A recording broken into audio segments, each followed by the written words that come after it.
Pregnancy news sparks unrest. My ex-boyfriend Jake, 27am, and I, 27F, broke up a few years ago. We had been together for over 5 years and were thinking about marriage and buying a house together. In the last year of our relationship, everything fell apart.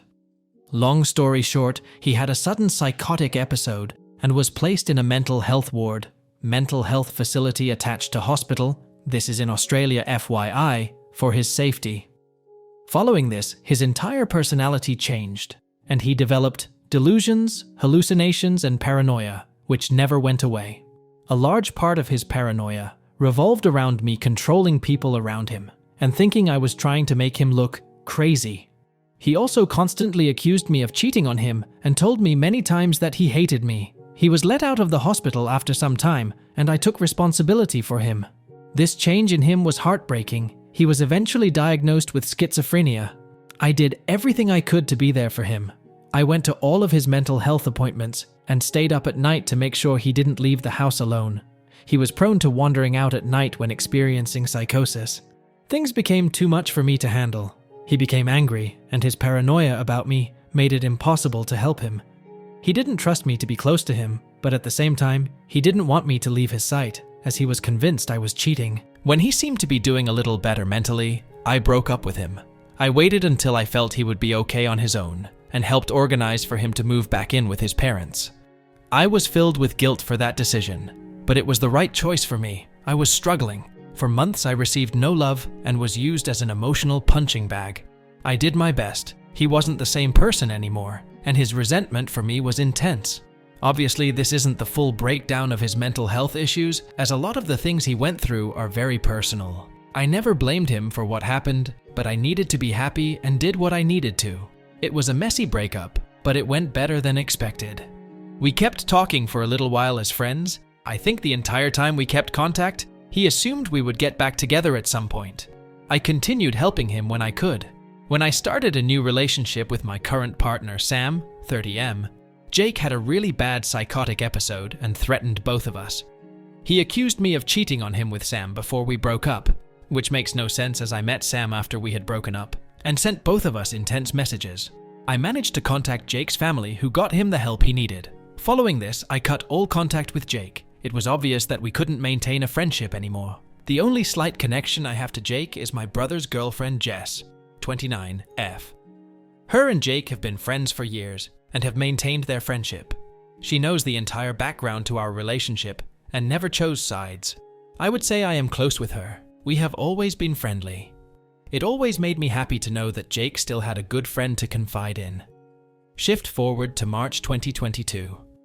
I got pregnant with Sam's baby in January and was 3 months pregnant.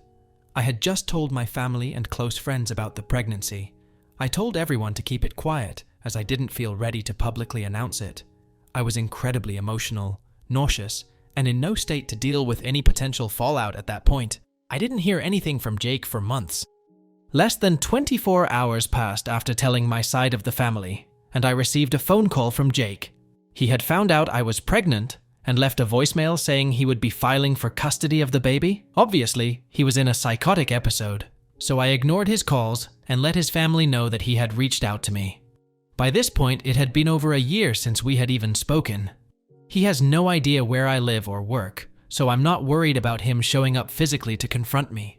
I knew the only way he could have found out would have been through Jess. I called and confronted her about it, and she admitted to it. She was extremely apologetic and said she didn't think it would matter. She thought he would be fine with the news and said he deserved to know. I was upset by this, but I hadn't explicitly told her not to tell Jake, so it could have just been a mistake. Even though I told her to tell no one, I bit my tongue to keep the peace.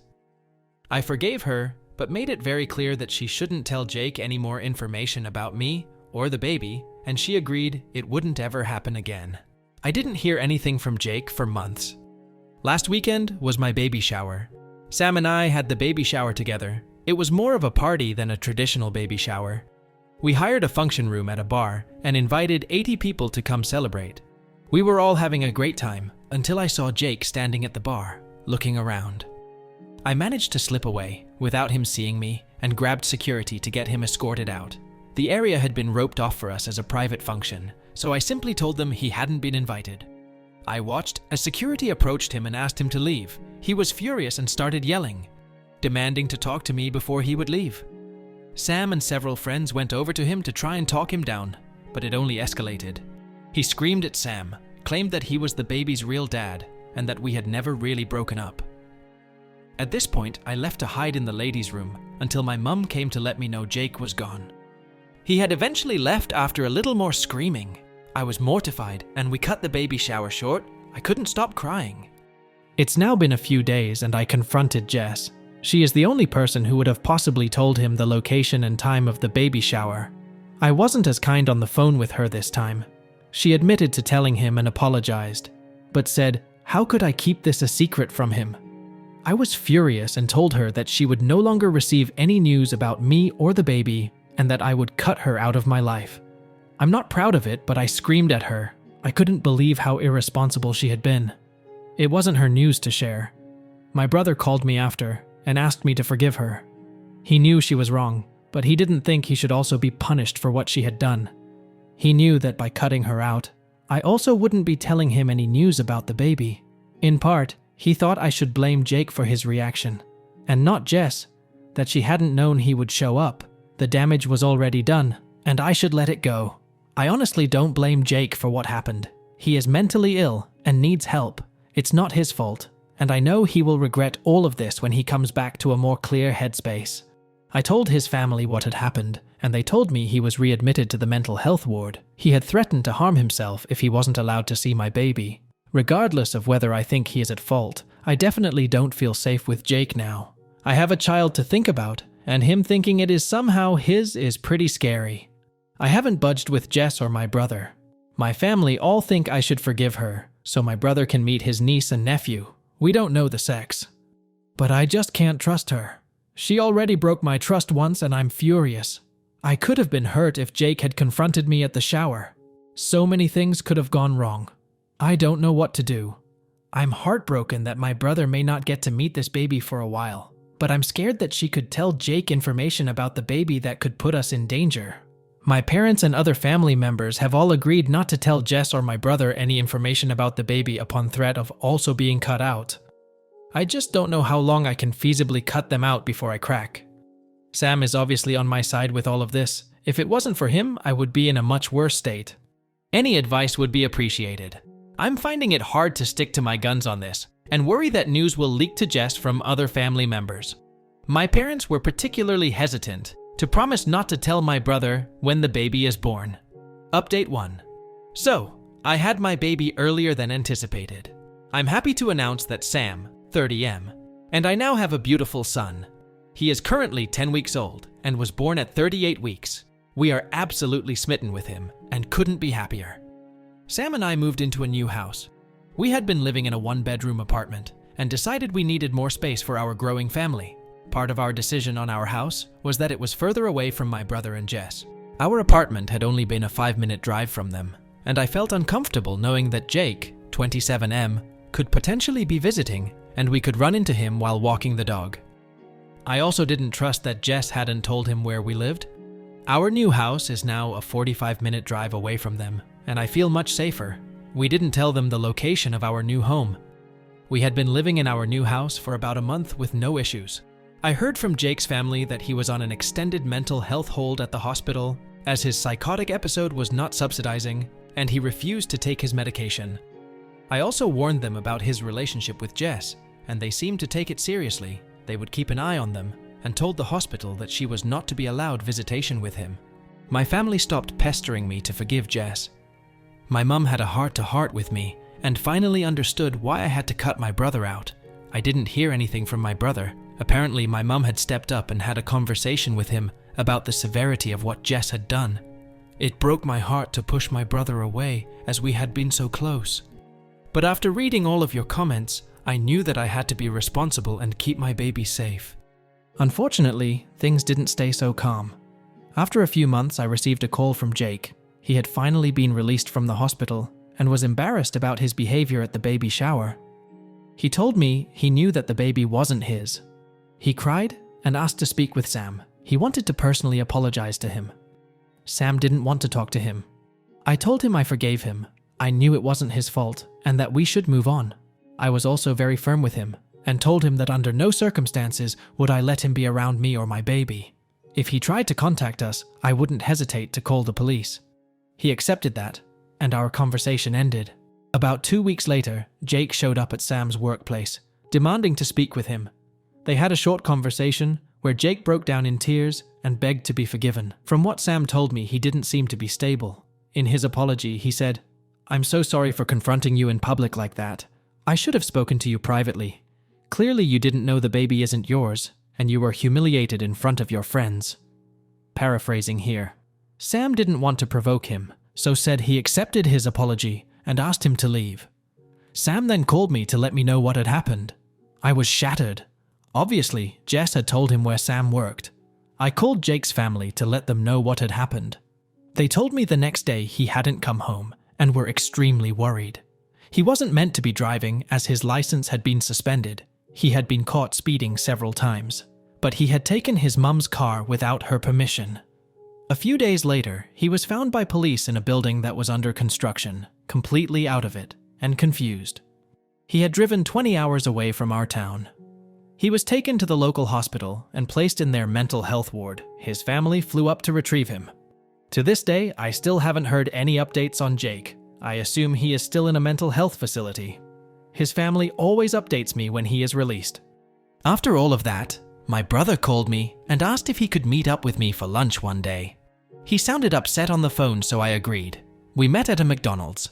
Then he told me all the crazy stuff that had happened with Jess. Apparently, when Jake got out of the hospital, following the baby shower incident, he had shown up at their house to see Jess. My brother was really worried because he could tell that Jake was in a manic episode.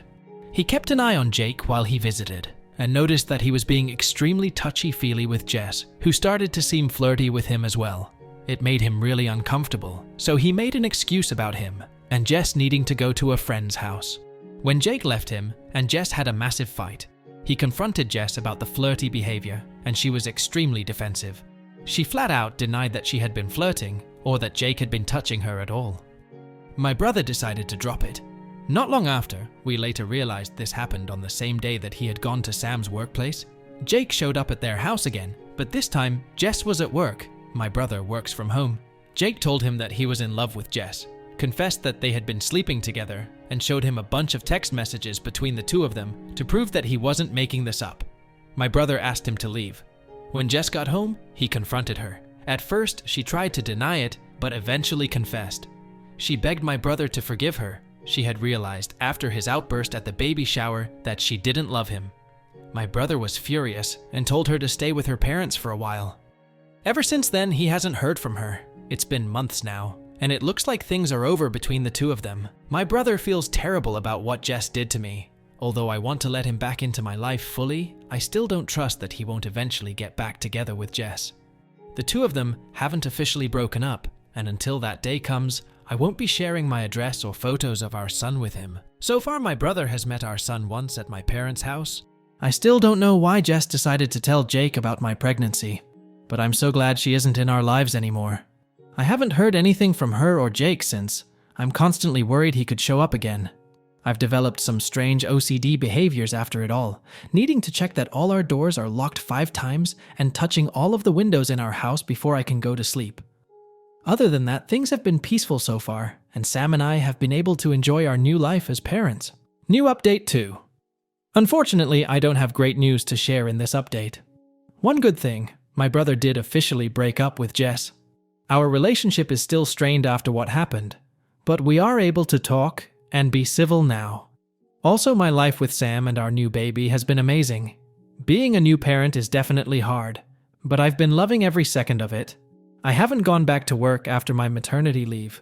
Thankfully, Sam makes enough that I can be a stay-at-home mum until I decide I want to go back. So, on to the news with Jake.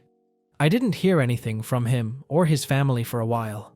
I heard not long after making my last post that he was on a longer-term mental health hold and then had radio silence.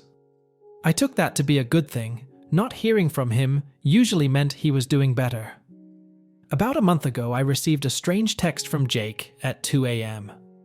I didn't see it until the morning.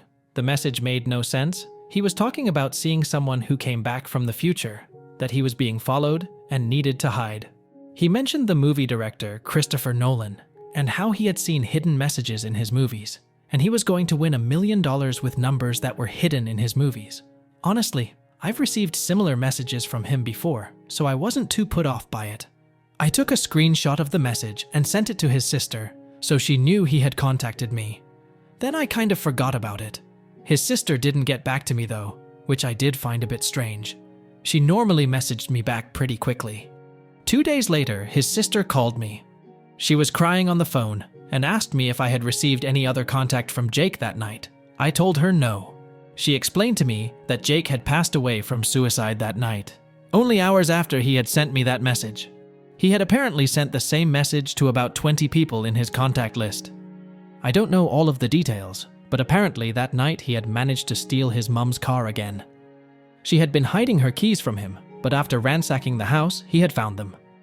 He went on a drive around the city. No one really knows the details of what he was thinking, but he rammed into another car and pushed them off the road.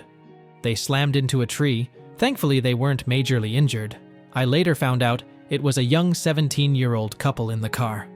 It was a hit and run. He apparently sped up behind them on a quiet road, hit them from the back, and sped off. It was all caught on a dash camera. With the timeline we have, it seems he sent his message to everyone only 15 minutes after the accident. About 3 hours later, he had passed away. I won't be sharing the details of that. His funeral happened, and I decided not to go.